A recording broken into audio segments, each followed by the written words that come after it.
Muy buenos días, hermanos. Llegue a todos ustedes la bendición en este día sábado, día en que la Iglesia celebra la fiesta de San Matías Apóstol.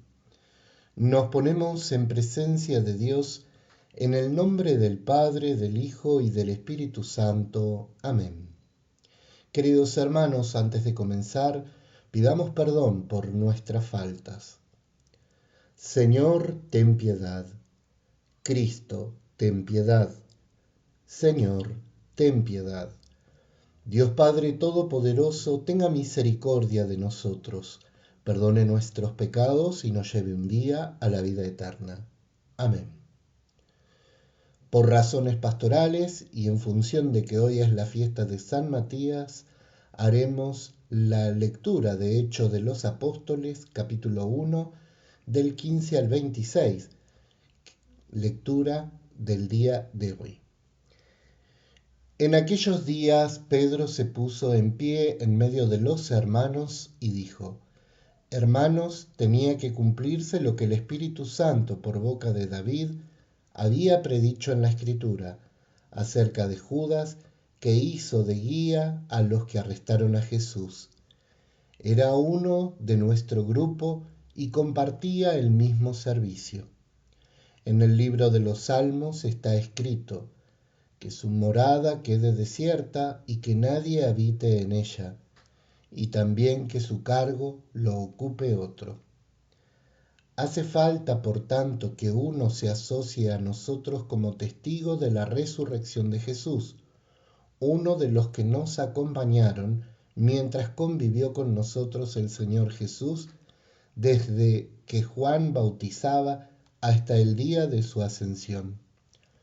Propusieron dos nombres: José, apellidado Barsabá, de sobrenombre el Justo, y Matías, y rezaron así: Señor, tú penetras el corazón de todos, muéstranos a cuál de los dos has elegido para que, en este servicio apostólico, ocupe el puesto que dejó Judas para marcharse al suyo propio.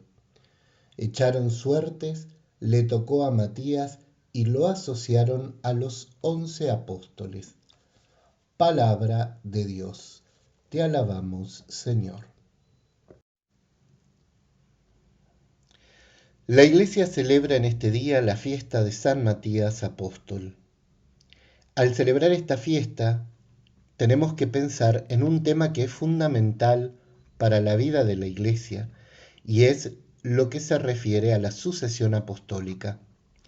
La Iglesia desde los orígenes entendió que el cuerpo de los apóstoles tenían la tarea de gobernar la Iglesia y llevar adelante el anuncio de la buena noticia de Jesucristo hasta los confines del mundo.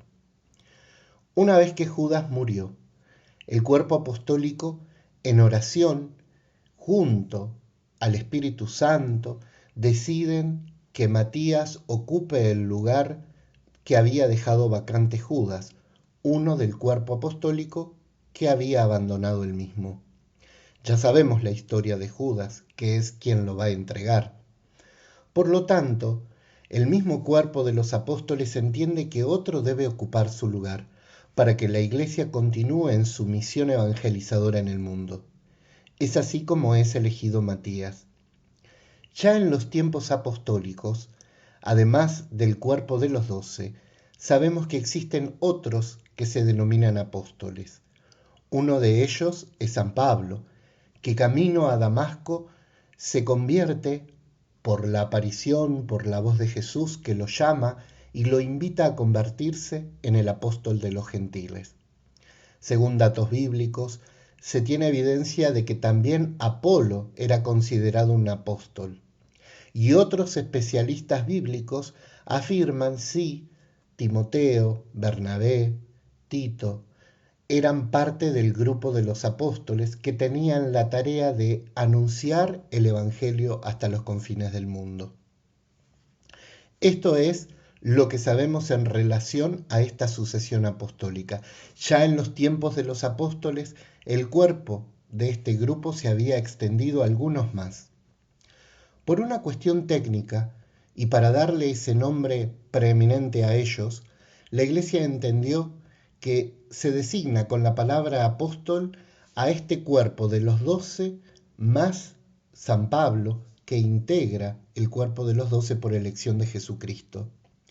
Pero en la Iglesia siempre hubieron apóstoles. A medida que los apóstoles inmediatos de Jesús fueron muriendo, fueron sucedidos por otros, elegidos por el cuerpo apostólico.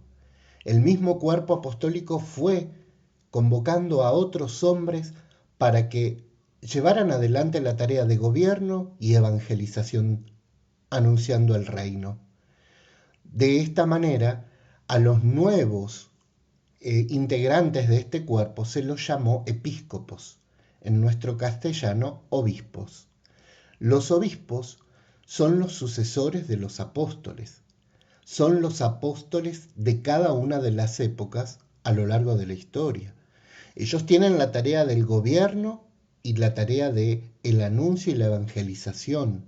Son los responsables inmediatos de esta tarea evangelizadora, acompañados por el cuerpo de presbíteros, los discípulos que llevan y anuncian y que también ayudan al obispo en la tarea de gobierno. Esta es la estructura de la Iglesia. Cada generación también tiene sus apóstoles. Esta permanencia de apóstoles, que luego del grupo de los 12 se llama episcopos, se le denomina sucesión apostólica. De modo que, desde Jesucristo y su cuerpo de 12 apóstoles hasta nuestra época, siempre han habido apóstoles que se van sucediendo y transmitiendo la tarea de gobierno y anuncio de la buena noticia. Esto presenta las cartas credenciales sobre nuestra Iglesia. Somos la Iglesia que fundó Jesucristo, y así lo demuestra nuestra tradición y nuestra historia. Con todas nuestras falencias y miserias, en cuanto que todos somos humanos, con todas nuestras falencias y miserias, es la Iglesia que echó a rodar en la historia Jesús. Alrededor del año 64 después de Cristo, Pedro y Pablo van a morir en Roma. Ambos van a ser muertos por la persecución desatada por Nerón. Pedro muere en Roma siendo el primer papa, el primero entre sus hermanos, el que tiene mayor responsabilidad en el gobierno de la Iglesia y la evangelización. Pedro fue sucedido, y desde Pedro, el primero de los apóstoles, hasta Francisco, ha habido una línea continua de sucesores de Pedro. Todo esto se inserta en ese marco que denominamos o llamamos sucesión o tradición apostólica. Esto acredita los orígenes de nuestra Iglesia y acredita la línea directa de la Iglesia Católica Apostólica Romana con el fundamento de los apóstoles y Jesucristo. Esto no es menor, esto es fundamental. No podríamos pensar ciertamente buena parte del cristianismo sin esta Iglesia.